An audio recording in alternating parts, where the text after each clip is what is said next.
house. All we want is Jesus. Make room for the King. Make room for the King. Let the King of Kings come. And the King of Glory come. The Lord of hosts. The Lord strong and mighty. Cherubim, 4 and 20 elders, holy,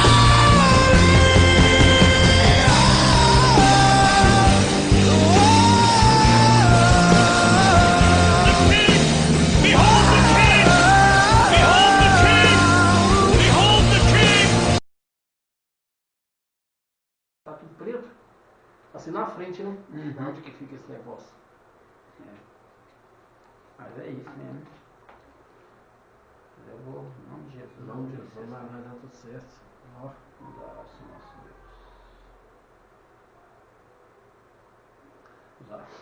Deus. Soberano Deus e eterno Pai, louvado seja o nome do Senhor para todos sempre, Deus Criador dos céus e da terra, Rei do universo. Senhor, perdoa os nossos pecados, as nossas faltas e transgressões. Venha nos abençoar, venha nos fortalecer, nos dar graça. Deus abençoe a vida de Carlos, a sua casa, a sua família. Abençoe todos aqueles que estarão acompanhando esse estudo, meu Pai, no nome de Jesus. Abençoe minha casa, minha família.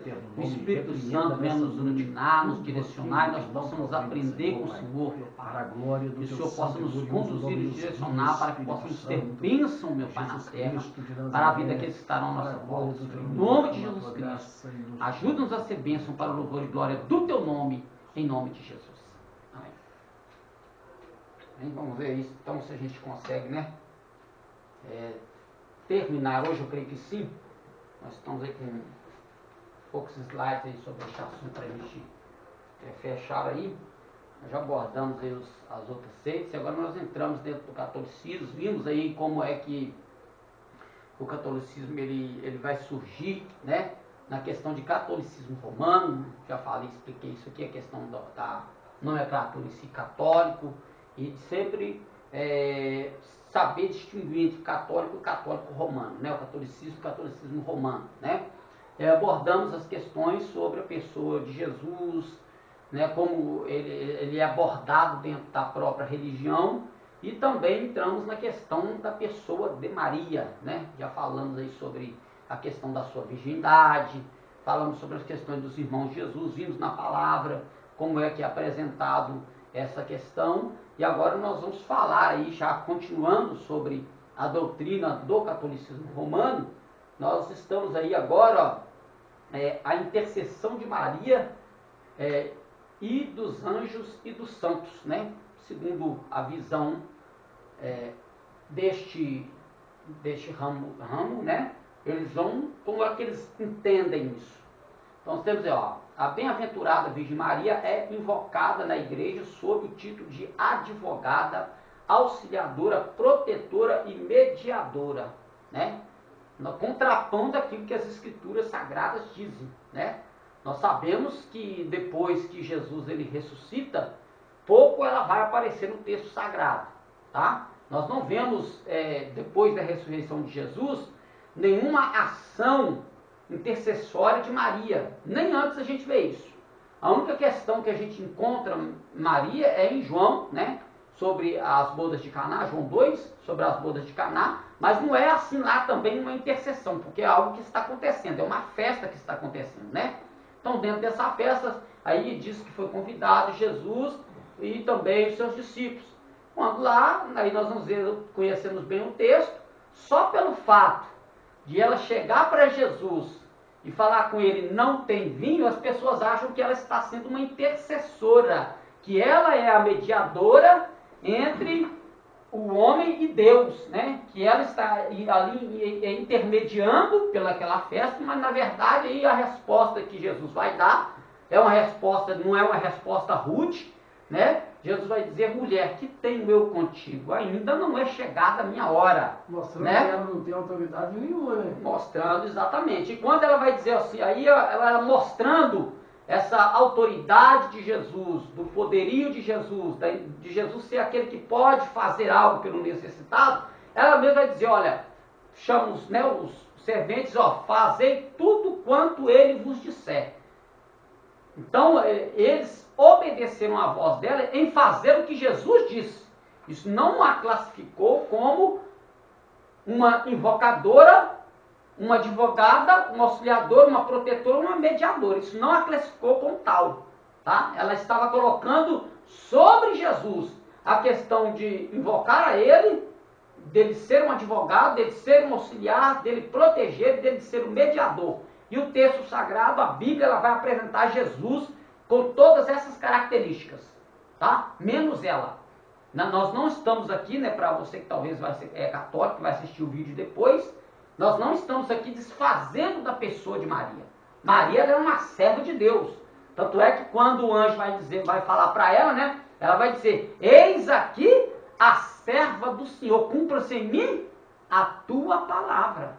Então ela se coloca como serva e nunca como senhora. Ela não tem texto algum, não é bíblico, não tem nada. Nem a tradição judaica coloca isso. Isso é uma invenção do catolicismo romano. Isso é uma doutrina romana. Tá? Qual doutrina? Aquela que a gente falou sobre a figura da mãe com o filho no colo, que isso surge desde lá da Torre de Babel com Nimrod e Semíramis.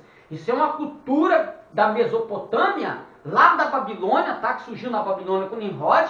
Isso foi perpassando as religiões pagãs. E isso caiu dentro do catolicismo romano. Essa mesma figura da mãe com o filho no colo. E às vezes o pai, a mãe e a criancinha no colo. É uma figura do catolicismo romano, que é uma figura pagã lá da Mesopotâmia, da Babilônia.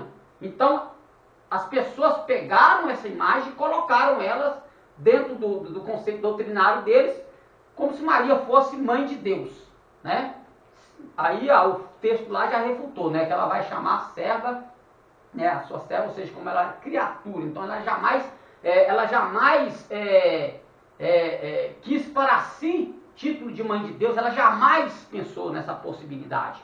Título de mãe de Deus, mediador, intercessor, né? Nada. Ela nunca quis isso, né? Referindo-se aos anjos, desde o início até a morte, a vida humana é guardada por sua proteção e por sua intercessão.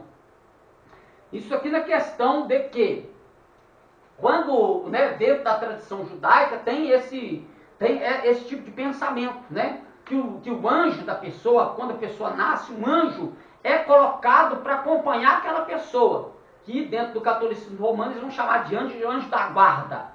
Aí entra aquela contradição, né? Aí dois católicos começam a um pegar no outro, né? Aí eles já não vão se beijar, não vão se concordar um com o outro. Qual que é a frase que eles usam? O meu anjo não deu com o anjo de fulano. Então um está com anjo, o outro está com demônio. Porque anjo contra anjo não guerreia. A guerra no mundo espiritual é anjo contra demônio. Esse Apocalipse capítulo 12 vai mostrar isso, essa luta aí, né? Anjo contra demônio. Então se um dos dois aí está com demônio, então tá feio, né? Mas isso aí é uma cultura. Claro que o texto sagrado vai ser bem claro também, né? Isso é uma doutrina bíblica, que os anjos do Senhor, sim, eles acompanham as pessoas, né? Os anjos, não aquela questão de ser um anjo da guarda, que nada vai te acontecer porque tem um anjo da guarda. Então o seu anjo tirou férias e você caiu, né? O anjo está ali acompanhando no mundo espiritual. No mundo físico, só se Deus, dentro da sua soberania, resolver dar ali um livramento, ele pode usar o anjo para tal. Mas o anjo não vai sair protegendo a nossa vida à torta direita, não. Senão não estaria com esse dente doendo aqui agora, né? O anjo tinha achado, não, deixa eu arrancar esse dente seu aí. Não, nada disso, né? Então vou tomando meu medicamento aí. Se Deus quiser com a mão aqui arrancar, Deus vai arrancar. Se não quiser, eu vou tomando meu medicamento, vou dando glória a Deus misturado com aleluia, né? Mas é um fato que os anjos, o ministério angelical, ele existe, gente. Eu não estou falando que não existe. Não existe essa questão de endeusar os anjos, colocar os anjos como se fossem seres que fossem os detentores de todo o poder e de toda a glória. Que foi justamente esse tipo de comportamento que o Lúcifer teve, né? Lúcifer, né? O querubim ungido lá, que chama de Lúcifer, que nem é uma nomenclatura bíblica, né? Que ele teve lá dessa atitude, tentando usurpar para si um poder que ele não tem. Então a queda dele se deu a isso aí, né? Então nós vemos aí que o ministério angelical, ele existe, né? Ele é um ministério que existe, mas quando Paulo vai escrever a sua carta aos Colossenses, ele vai combater esse culto a anjos. Hoje existem pessoas cultuando anjos. Pessoas que, às vezes, a presença do anjo, ela é mais importante do que a presença de Cristo. O anjo, ele faz mais do que o próprio Cristo. O anjo faz isso, o anjo faz aquilo, o anjo não sei o quê. Mas se Deus fica sentado esperando você dar uma oportunidade para ele fazer alguma coisa, Jesus vai ficar lá esperando, não, a hora que chegar, eu vou esperar o anjo fazer e depois eu vou lá e faço alguma coisa. Não, gente, vai. É Jesus que opera. Então não adianta, né, ficar com anjo daqui, anjo dali. Eu ressalto novamente, o ministério angelical existe, mas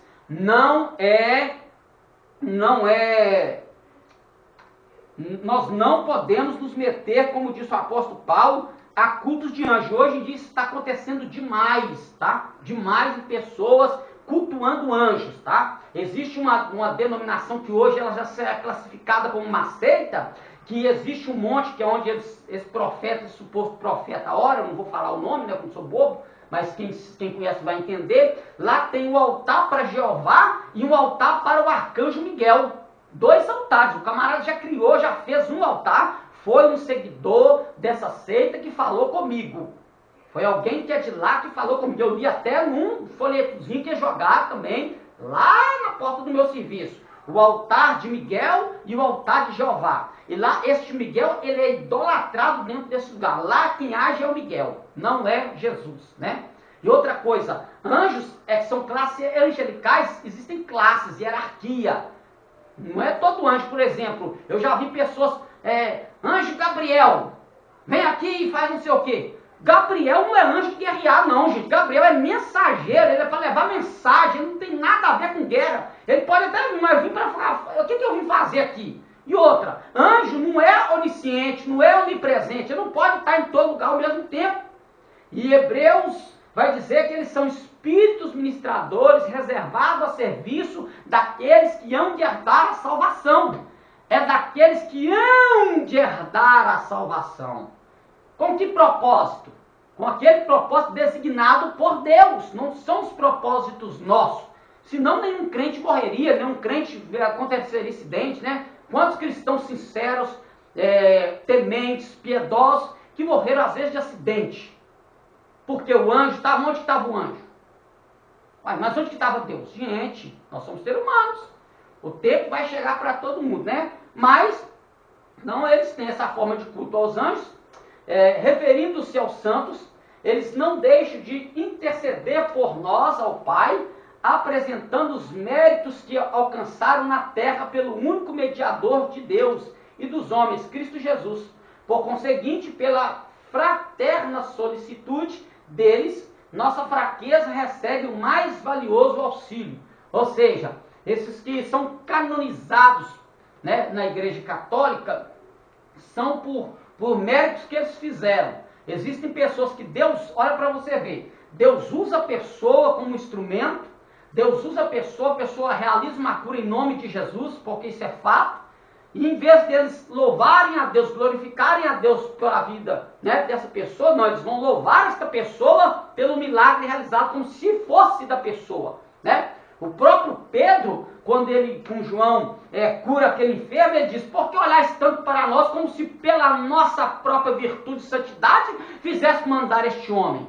Aí Pedro vai dizer quem foi, no nome de quem que ele levantou. Pedro não tomou para si esse não, foi nós que curou esse camarada e mesmo se deixou ele sofrendo. Agora nós viemos aqui, nós curamos. Pedro não fez isso. Eu curei ele.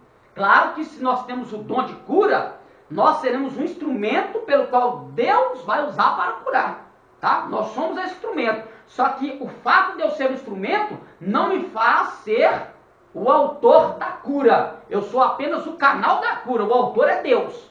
Deus cura através da minha vida, mas a glória tem que ser para Deus e não para mim que sou um instrumento. Seria como se você pegasse o copo com água e tomasse esta água e, que copo maravilhoso. Não. A água mesmo veio de outro lugar, não foi do copo. A água veio da torneira, veio do filtro. Que água boa a água desse filtro, hein? Então, né? Você está honrando o filtro que te deu água boa, não o copo por onde a água passou. Assim é o ser humano. Deus usa o ser humano com poder e autoridade, e o ser humano, e muitos cristãos, muitos profetas de Deus estão se perdendo porque o orgulho, a vanglória está caindo sobre ele, porque ele está tomando para si um poder, ele está tomando para si uma honra que pertence a Deus. Então que Deus possa nos usar, te usar todos os cristãos com poder e autoridade, mas lembrando que nós não somos canonizados como santos, como eles fazem. Nós somos continuando servos e continuamos pecadores. Existem pessoas que há séculos atrás foram canonizados agora. Por quê? Porque estavam fazendo a pesquisa, avaliando se foi ele mesmo que curou, se foi através dele, né? Então tudo isso. Então os santos da igreja, eles são venerados também, tá? Como se eles pudessem participar, né? Nele tem o Santo Casamenteiro, o Santo Antônio, o São Pedro, o São José, o São não sei o que, e vários, né? Até a mãe de Constantino, né, que nós falamos aqui, ela foi canonizada como Santa Helena, simplesmente porque deu à luz a Constantino, que foi o imperador que supostamente, que de converter nada, né, que deu liberdade, ele deu uma liberdade religiosa de expressão para os cristãos naquela época, para ganhar prestígio do povo e fortalecer o seu reinado, simplesmente por questão política e de comando. E aí, a mãe deu à luz ao homem que deu liberdade de expressão religiosa para o cristianismo. Vamos canonizar ela como uma santa? Ah, pelo amor de Deus, né? Que ela possa ser reconhecida diante de Deus, né? Pelo que fez, mas não ser colocada como se ela fosse uma intercessora, fizesse algum milagre. Não, irmãos. Deus opera, nós não devemos atribuir a glória de Deus a nada, né? Cristão que fica aí, aqui são as imagens, né? Mas está cheio de igreja aí que está não usando imagem, mas usa lenço, usa cajado, usa o óleo, que é bíblico, né? Usa o óleo, usa vassoura, usa shampoo, sabonete. Viu um camarada usando batom, o cara passando batom e falando que o batom era milagroso. Várias heresias, estão voltando às indulgências e canonizando objetos, dizendo que é poder de Deus, né? Só Jesus na causa. Vamos andar aí. Refutação. Jesus não permitiu destaque especial para Maria. Nas bodas de Caná da Galileia, Jesus lhe respondeu: mulher, que tenho eu contigo? João 2,4. Quando uma mulher disse a Jesus que bem-aventurada era sua mãe, ele respondeu antes: bem-aventurados são os que ouvem a palavra de Deus e as guardam, e aguardam. Lucas capítulo de número 11, versículo 28. Lembrando que, destacando que Jesus não está desfazendo de Maria, ele apenas está mostrando onde é que a glória tem que ser colocada. A própria Maria sempre se colocou como uma serva do Senhor. Lucas capítulo 1, versículo 47 e 48. A Bíblia ensina que há um só mediador entre Deus e os homens, Jesus. Em 1 Timóteo 2,5. Ele é o único caminho para Deus. João 14,6. Jesus é o nosso advogado, aquele que intercede por nós. Romanos capítulo 8, verso 34. Hebreus capítulo 7, 25. Capítulo 9, 24. 1 João 2,1. João 14,4 e Atos 4,12. Então nós vemos aí que Jesus, em hora alguma, ele colocou sobre ela isso aí que o romanismo tem colocado. O corpo e o sangue de Jesus estão substancialmente na Eucaristia, questão da ceia, né, da celebração da ceia. É o que eles vão chamar de substanciação, né? Ou seja, aquele pão ali e aquele vinho, aquele pão é o corpo de Jesus, aquele vinho é o sangue de Jesus.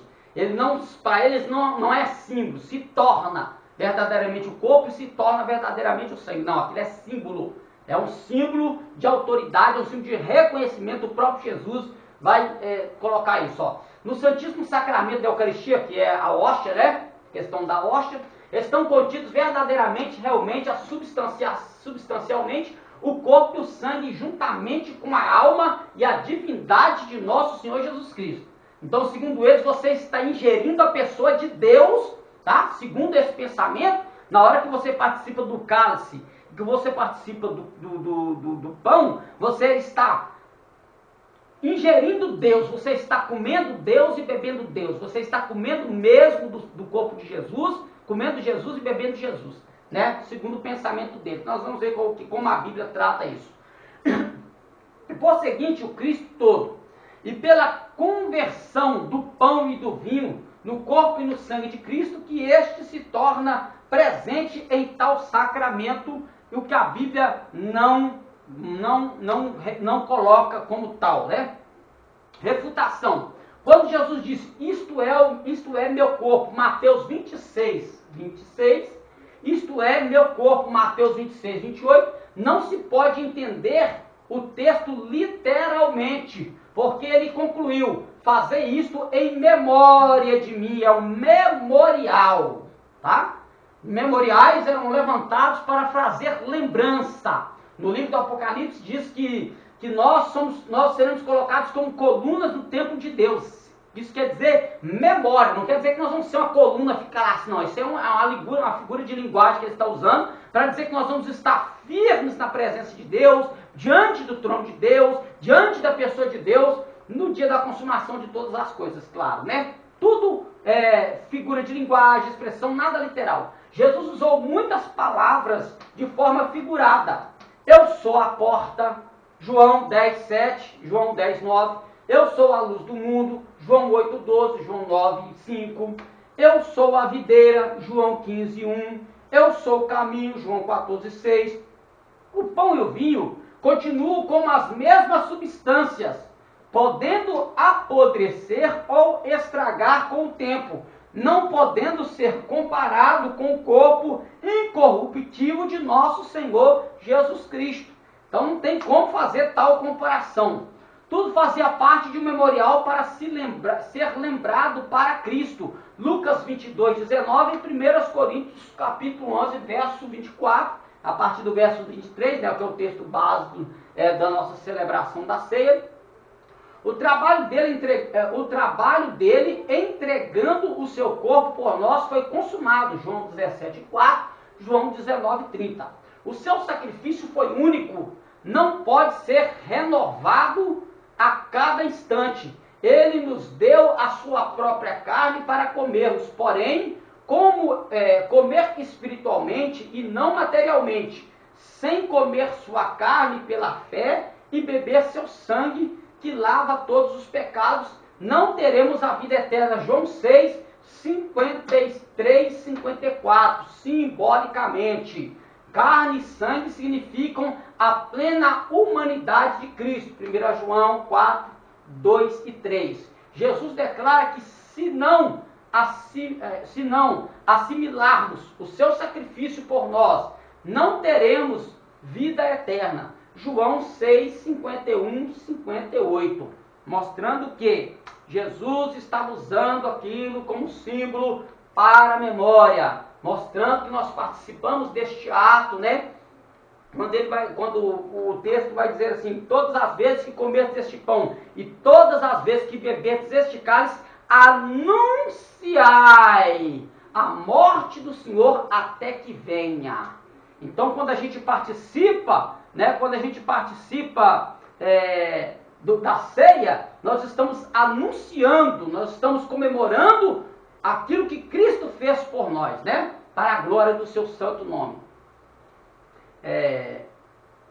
Pedro é a rocha inabalável da igreja? Claro que não, né? Nós sabemos que Pedro, ele, né? Pedro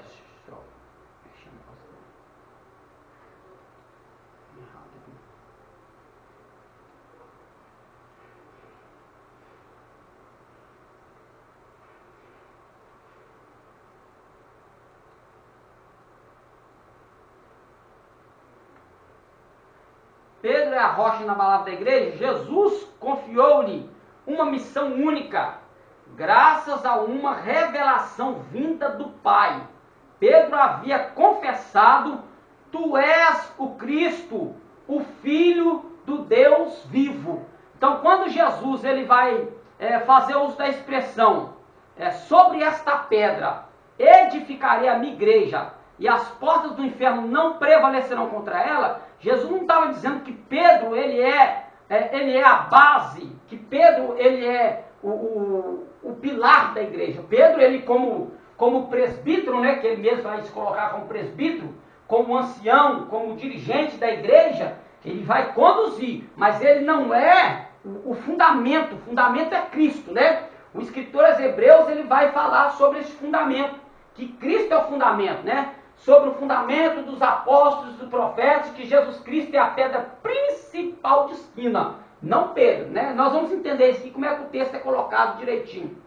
Mateus 16. Nosso Senhor lhe declara na ocasião: tu és Pedro, e sobre esta pedra edificarei minha igreja, e as portas do inferno nunca prevalecerão contra ela. Marcos 16:18.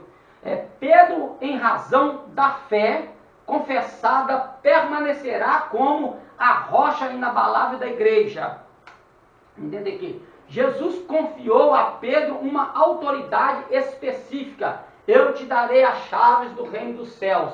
A questão, né, que até dentro da dogmática deles, quando chove, Pedro abriu as torneiras do céu, né? Como pegando isso aqui literalmente, como se fosse um nó de chave, mesmo que ele abre céu, fecha céu. Jesus estava dizendo simplesmente do momento de oração. Lê o contexto todo que a gente vai ver lá.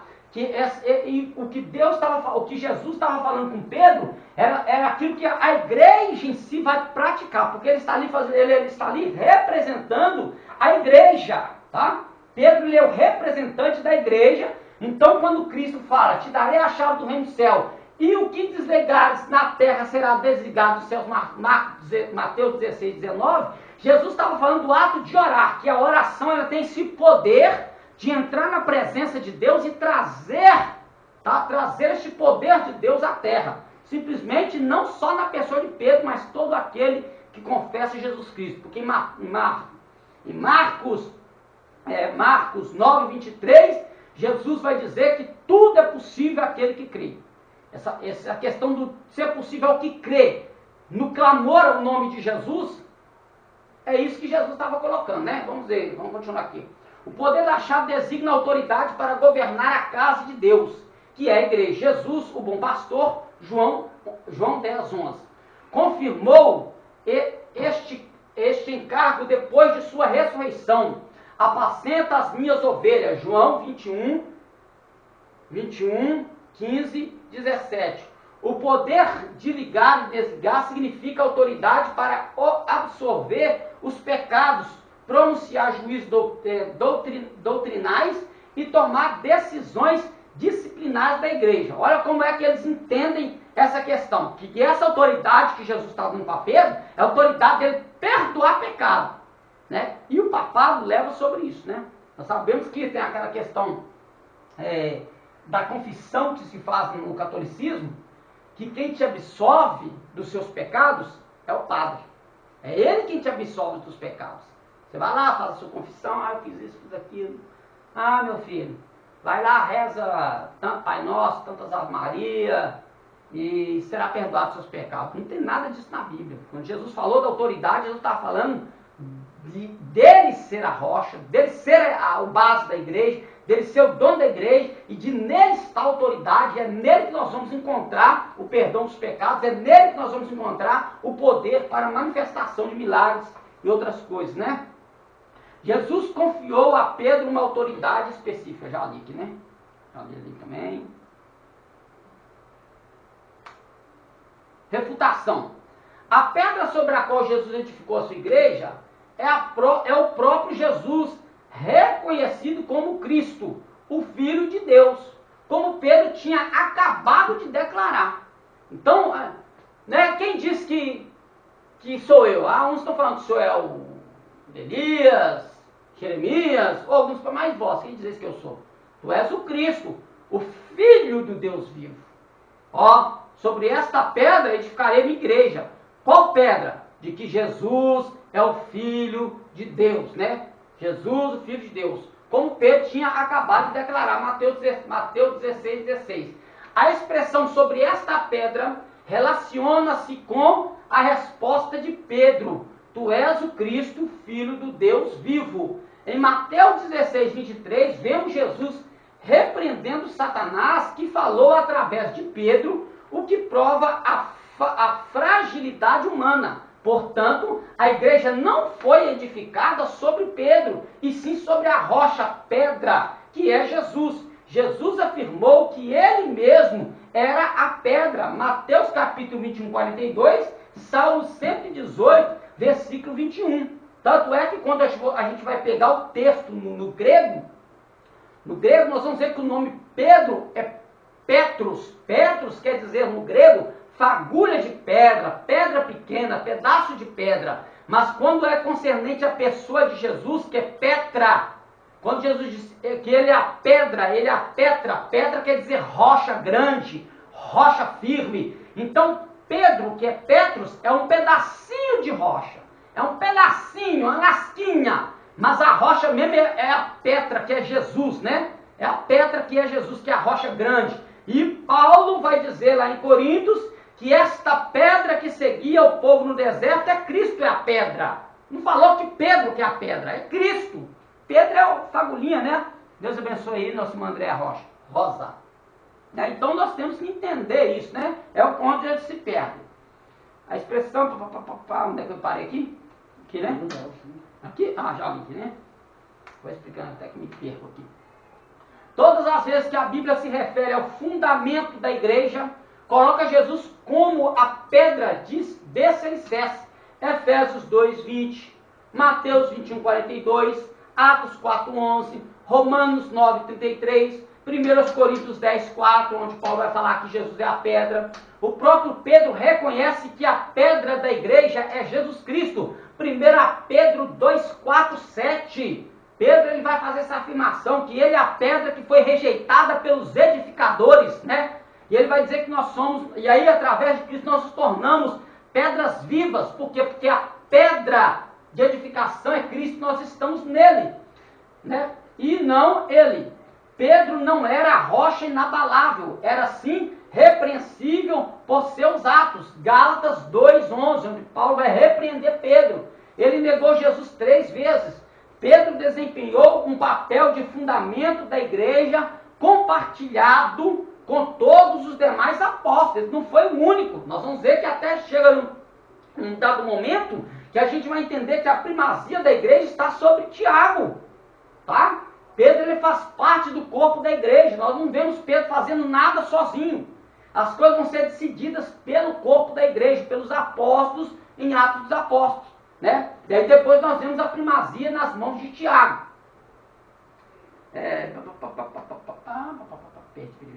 Paulo declarou que a igreja é edificada sobre o fundamento dos apóstolos e dos profetas, sendo Jesus Cristo a pedra angular. Efésios 2:20. As chaves do reino dos céus foram dadas a Pedro, Mateus 16:19. E a todos os discípulos, Mateus 18:1-18. É aquilo que eu disse, ele está falando, se pegar o contexto, a gente vê que ele está falando de clamor, de oração. E isso está, essa autoridade não estava só sobre Pedro, está sobre toda a igreja. Senão, então nós estamos lascados. Pedro morreu, já era. Né? Não tem mais jeito. Ainda na doutrina deles, Pedro, o primeiro Papa, doutrina do catolicismo romano, do romanismo. Assim como por disposição do Senhor, São Pedro e os outros apóstolos constituem um único colégio apostólico.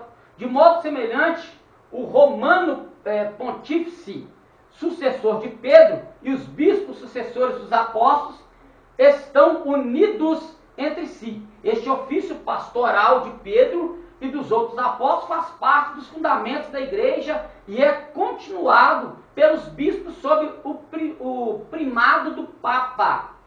O Papa, bispo de Roma e sucessor de São Pedro, é o perpétuo e visível princípio e fundamento da unidade, quer dos bispos, quer da multidão de fiéis. Então, segundo eles, essa autoridade de ser o cabeça da igreja, né, passou de Pedro para o papado. Então, o papado assumiu, né, o lugar de Pedro. E quando a gente vai ver no solidel do Papa, lá, aquele turbante que ele usa,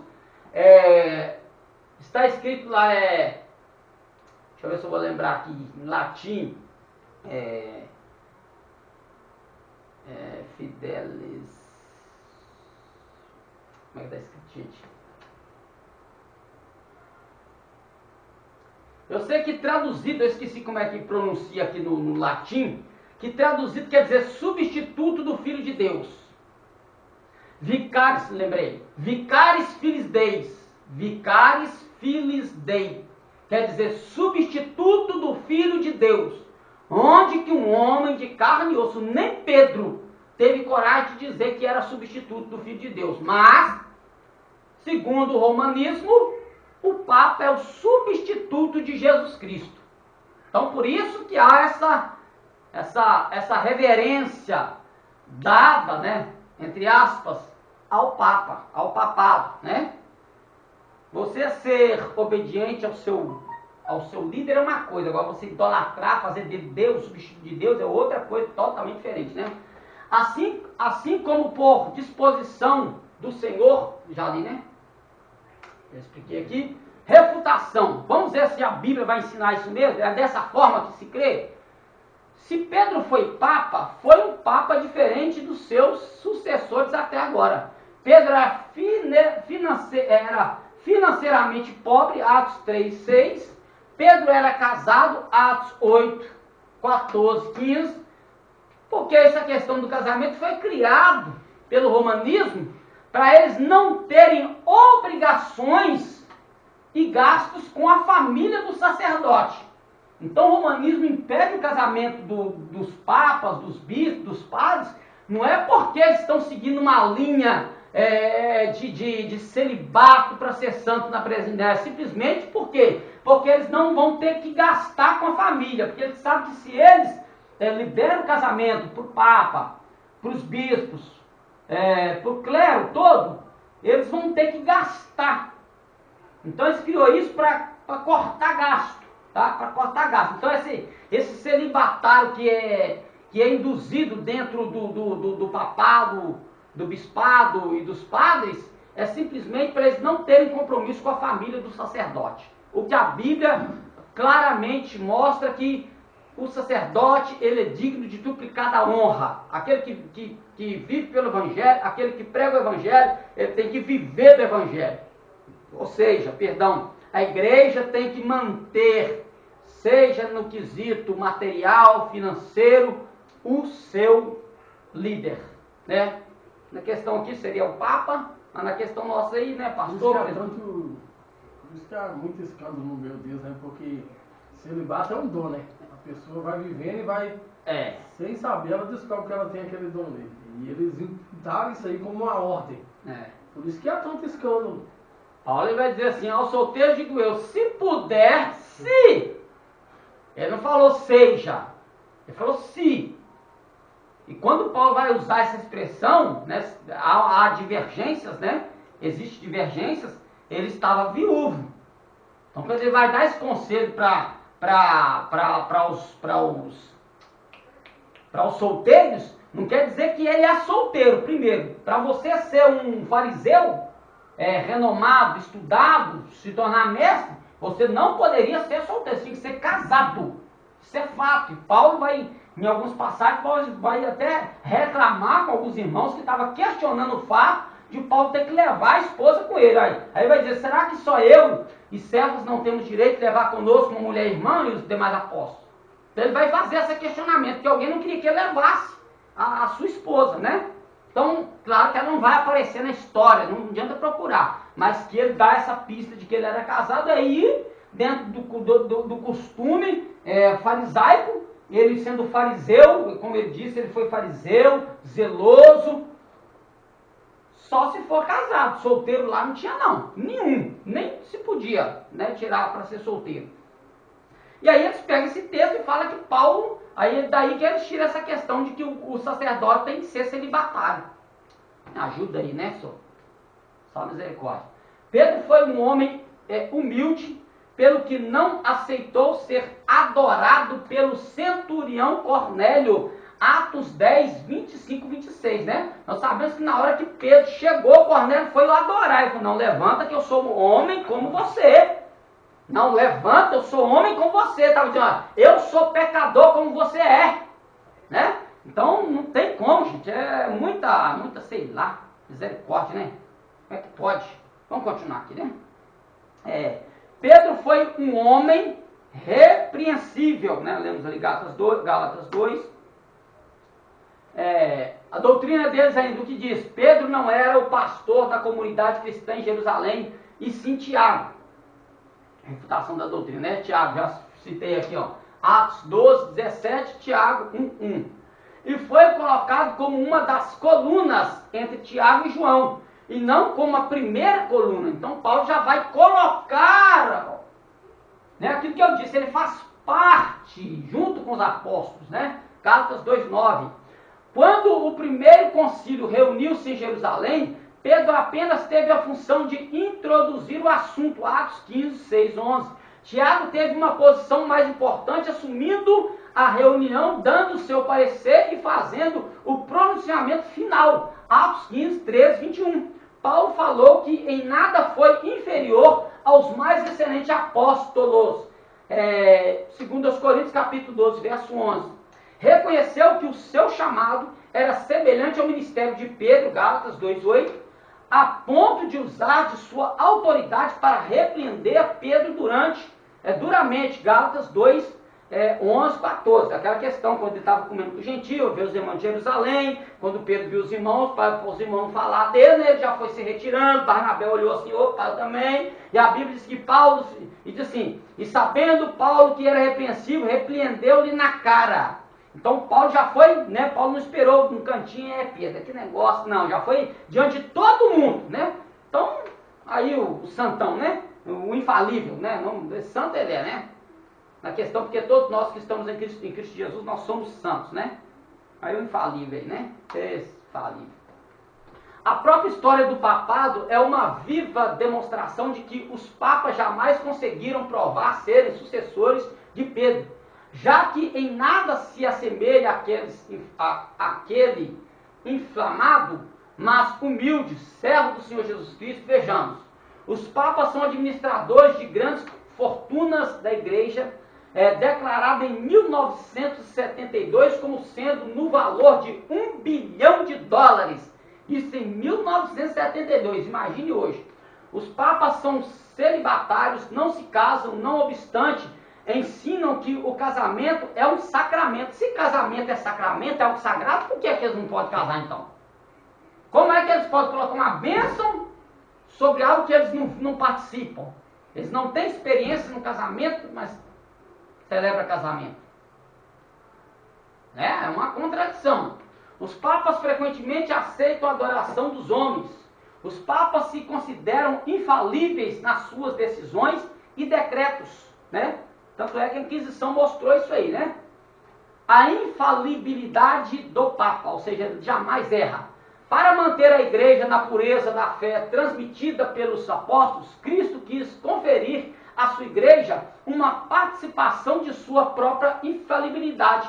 Ele que é a verdade, goza desta infalibilidade o pontífice romano, chefe dos colégios dos bispos, por força de seu cargo, quando na qualidade de pastor e doutor supremo de todos os fiéis e encarregado de confirmar seus irmãos na fé, proclama por um ato definitivo em ponto de doutrina que concerne à fé ou aos costumes. A infalibilidade prometida à igreja reside também no corpo episcopal, quando este exerce seu magistério supremo em não como sucessor de Pedro. Então, para eles, o Papa é infalível. No momento em que o Papa ele já vai escolher o seu sucessor, essa infalibilidade que está nele passa para o outro, que vai pegar o bastão, e aí vai sucessivamente, né? Refutação. O dogma da infalibilidade papal não tem nenhum fundamento nem na Bíblia, nem na história da igreja. Inúmeros erros foram cometidos pela Igreja Católica Romana na sua história, ameaçando os cientistas como Galileu Galilei de morte na Inquisição, como não negar-se o fato de que a Terra gira em redor do Sol, pelo que o Papa João Paulo II teve de se desculpar ao mundo cientista. Só pelo fato de Galileu dizer que a Terra girava em redor do Sol, ele foi queimado na fogueira pela Inquisição. Por quê? Por causa da passagem, né, que Josué disse, né, para sol, para detente no vale de Gibeão, né? Então isso, na mente deles, isso estava contradizendo as Escrituras. Só que Josué não entendia dessas coisas. Mas Deus entendeu o que ele queria, né? Deus entendeu o que ele estava pedindo para acontecer. Então ele teve que se retratar, ou seja, cometeu o erro, matou o camarada à toa. João Paulo II foi o Papa que mais se desculpou pelos erros da igreja em todos os tempos. Isso prova que a infalibilidade não faz parte dos atributos da igreja e nem do sumo pontífice. Se assim fosse, essa infalibilidade seria claramente reconhecida. A Bíblia já vai dizer: seja Deus verdadeiro e todo homem mentiroso. Aí. Doutrina, a Bíblia não é a única fonte de fé. Eles vão falar sobre a tradição. Para eles, a tradição ela está em pé de igualdade com as Escrituras ou até maior que as Escrituras. A Sagrada Tradição, a Sagrada Escritura e o magistério da igreja estão de tal modo entrelaçados e unidos que um não tem consistência sem o outro e que juntos, cada qual a seu modo, sob a ação do mesmo Espírito Santo, contribuem eficazmente para a salvação das almas. Então, segundo o romanismo, a tradição, a Bíblia, ela só tem autoridade de Deus se ela estiver coligada com a tradição romana. Que a tradição romana, ela balanceia a verdade de Deus. A tradição romana, ela balanceia a salvação. Então, se você crer apenas na Bíblia, você não é uma pessoa salva. Você está faltando a tradição dos pais, né? Documentos que eram deixados, seria até as questões de entrar esses dogmas pagãos aí que nós vimos aí. Refutação. Jesus ensinou que as tradições religiosas podem afastar as pessoas da vontade de Deus. Marcos 7:8, Mateus 15:36, Colossenses 2:8, 1 Pedro 1:18. São as escrituras que testificam sobre o próprio Jesus. João 5:39 e João 5:40. Jesus as examinava e as ensinava integralmente. Lucas 24:27. A Bíblia contém advertências para que a ela não se acrescente nem se diminua dela. Deuteronômio 4:2, Deuteronômio 12:32, Provérbios 36 e Apocalipse 22:19. A Bíblia Católica Romana possui os seguintes acréscimos, concretizados em 1573. Primeiro e segundo livro de Macabeus, Judite, Tobias, Baruque, Eclesiastes e Sabedoria. Possui ainda acréscimo aos livros de Esther, do capítulo 10 ao versículo 4, e ao capítulo 16, e Daniel capítulo 13 e 14. Então, esses acréscimos são colocados, tá, dentro da Bíblia romana, tá? Falta quanto aí? Acho que a gente já está terminando aqui. O cânon das Escrituras, com 73 livros. Foi a tradição que fez a igreja discernir que escritos deviam ser incluídos na lista dos livros sagrados.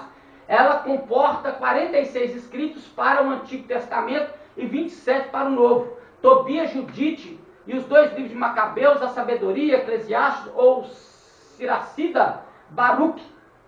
Concílio de Florença em 1441 e Concílio de Trento em 1546, onde foram inseridos aí refutação. Os apócrifos solapam, encobrem a doutrina da inerrância, porque esses livros incluem erros históricos, geográficos e cronológicos. Por isso, nem os judeus, nem Jesus, nem os apóstolos, nem a maioria dos pais da igreja primitiva aceitaram ou mencionaram os apócrifos como parte das Escrituras. Já explicamos isso aqui na bibliologia, né? Livros que eram livros usados, lidos, tinham valor cultural, talvez filosófico, mas não era incluído dentro do cânon sagrado. Não foi citado nenhum desses livros assim. O livro fulano de tal, não tem lá citando isso não, tá? Todas as vezes que vai dizer sobre Jesus, está escrito nos profetas, às vezes cita o profeta, está escrito no Salmo, nunca falou desses outros livros aí, né? nunca foram citados pelos apóstolos. A maioria dos primeiros pais da igreja os consideraram como não inspirados, não aparecendo no cânon hebraico antigo. Possuem uma qualidade inferior comparados aos demais livros. Veja uma pequena análise dos livros apócrifos. Tobias apoia a adoração aos anjos. Mesma coisa de Colossenses, né? Foi lá que tiraram a refutação de Paulo. 12:12 contém erros históricos, como a suposição de que Senaqueribe era filho de Salmanasar, no caso Tobias 1:18, em vez de Sargão II, e erros geográficos, como dizer que Nínive foi tomada por Nabucodonosor e por Assuero, 14:15. Em vez de Nabopolazar por Xiaxeres, o arcanjo Rafael profere mentiras. Tobias 5, 6, 7 cita esmolas com valor expiatório, o que conduz ao livramento da morte. Tá? A igreja romana usa isso aqui, ó. Moedas, usou isso aqui na época da construção da basílica, moeda para pagar. A pessoa pagava uma indulgência para tirar o parente do purgatório. Tá? Isso aí foi usado na época lá para construir a Basílica de São Pedro na Itália, viu? Isso é